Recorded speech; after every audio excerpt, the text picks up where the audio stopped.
Elke keer weet dat mijn baan en restaurants gaan een uitdaging wezen kan. Studenten van het Friesland College betochten daar wat op. Ze ontwikkelen een placement en een leesboekje in het Fries dat baan haar mij vermijden kunnen. Het materiaal wat Toonsje presenteren in de Pleets in Burgum. We merken dat we echt volle minder bedienen met de Friese taal. Dus dat we die leren er volle minder van, terwijl we in de Friese omgeving zijn. En we vinden het wel heel belangrijk dat het wel mooi gebracht wordt. En net in elk huishouden wordt het zo groots maken. Dus vandaar dat het wel heel belangrijk is. De studenten presenteren haar een plan aan de AVOEK. Die wie botten spreken over het idee. Toen de student met dit idee kwam, toen zijn we echt zo van, het is wel heel simpel. Maar volgens mij is dit precies wat het wezen moet.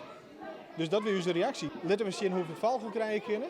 En ik zo volle mogelijk bedrijven aansluiten kunnen. De band van OBS het Partour uit Burgum hier in het Toonsje een bijzondere laatste squaldag.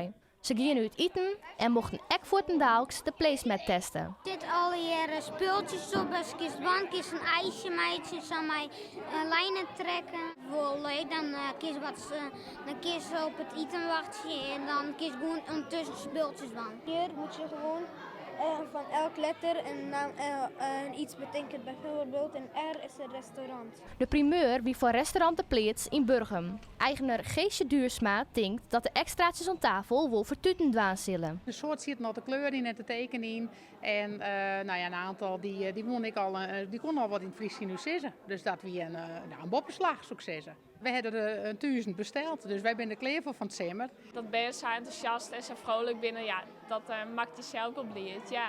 Ik ben heel benieuwd wat de orenbenen ervan vinden en dat het echt een succes wordt.